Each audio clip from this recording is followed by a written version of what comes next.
everyone. Thank you for coming for a talk. I'm Vadym. I'm a product and growth manager and DeFi researcher.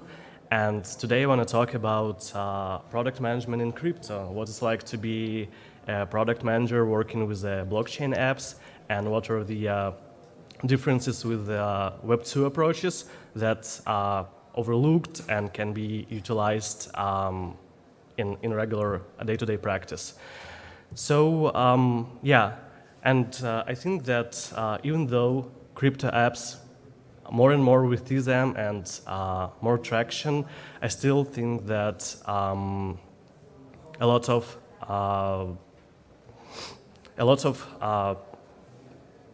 traditional tools that we have from Web2 underlooked. And so I want to go through these agenda topics today swiftly, because of course each of which is deserves its own lecture or even course. But I really hope that after this talk, there will be some more understanding what some differences and so.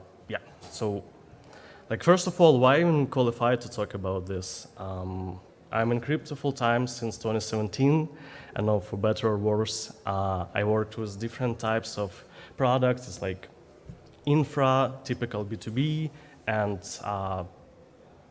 B2C apps that are focused on mainstream audience with like tens of thousands of users. And I'm an active user myself, like since early days of DeFi from 2019, so I believe this really helps to be on this introspection as a product manager working with blockchain apps. So is PMing in Web3 really that different? Because if we look, for instance, for more mature project companies like Binance and Coinbase, I don't know for sure, but I think that their approaches are like pretty similar what we have in traditional world.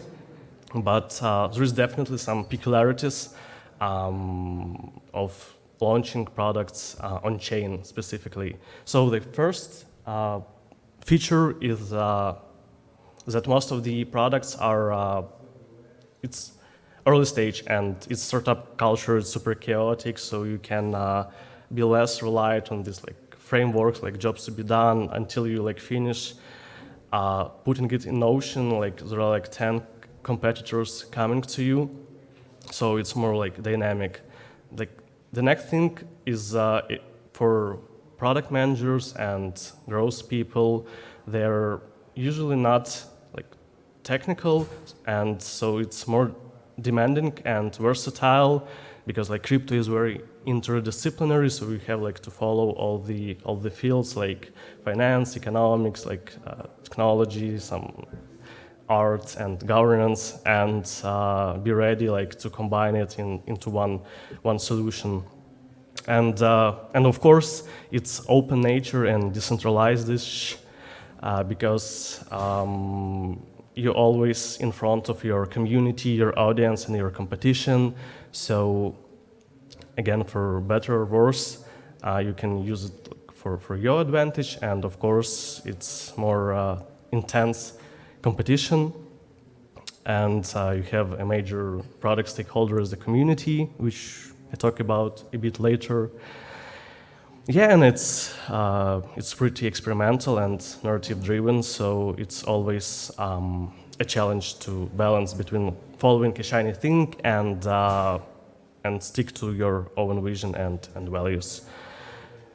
So the key cornerstone of any product is your users, their pains, and what problems you wanna solve for them. And in crypto, because there is a non and privacy culture, and sometimes it's really hard to understand who your users are really, because all you see some random PFPs on Twitter, Telegram, and it's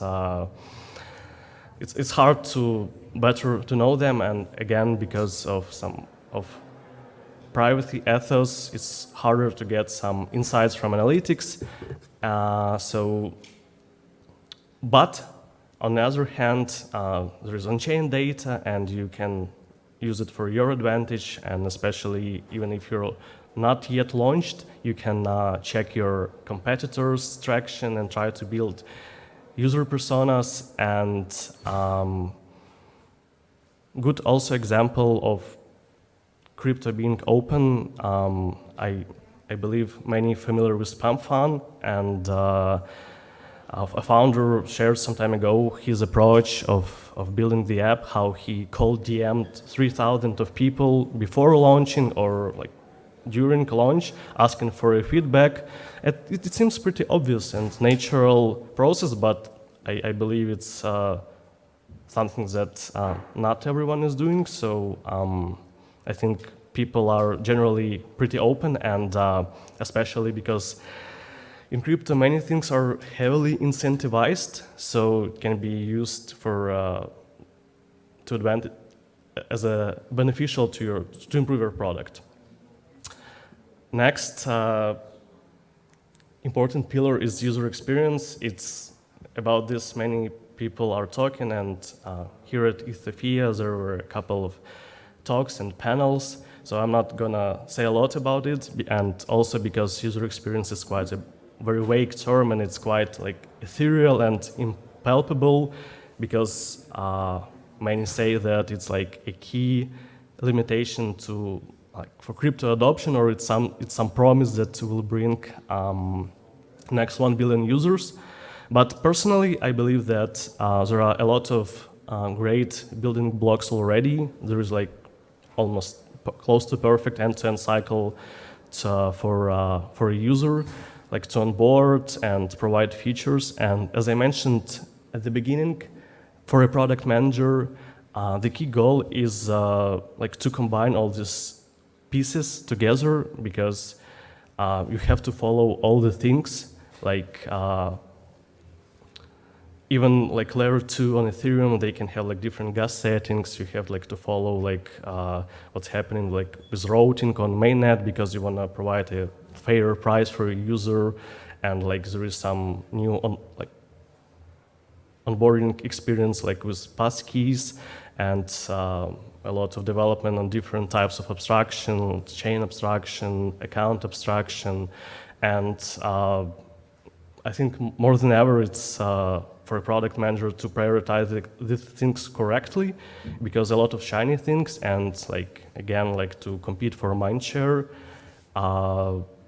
Yeah, so but even though there are great tools, for instance, recently I tried when you can like use a DApp, like for instance Uniswap, logging in from account you create with passkey, and you don't have to have a wallet extension or any wallet at all.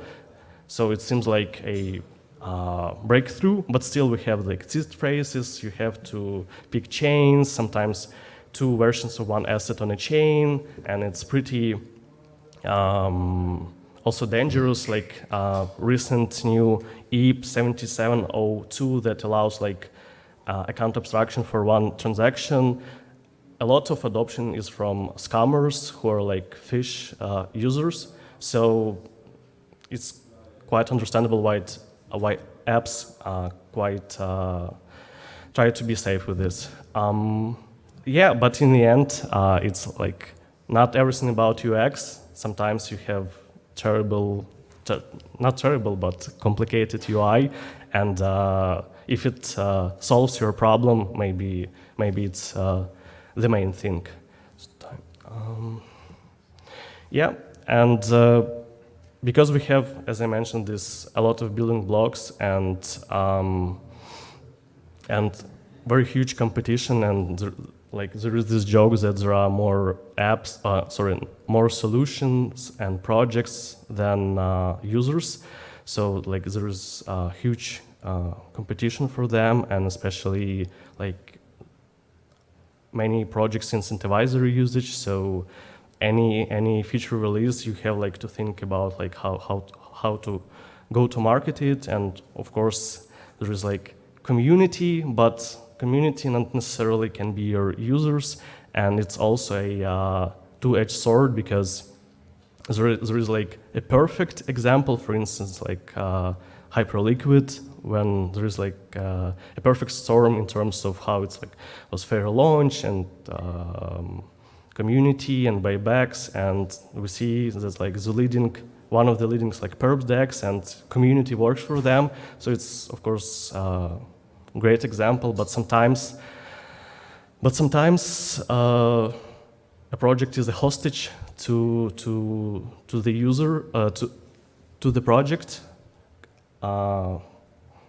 because like if something goes wrong, especially like price drops, you have like to plead them and to shift your attention to things that are less important, and that's why we saw a lot of experiments in like DeFi summer and later on, when initially it was a great interesting vision, but like focusing a lot on like token model, for instance, but not on your core product, can be not very good to you in the end.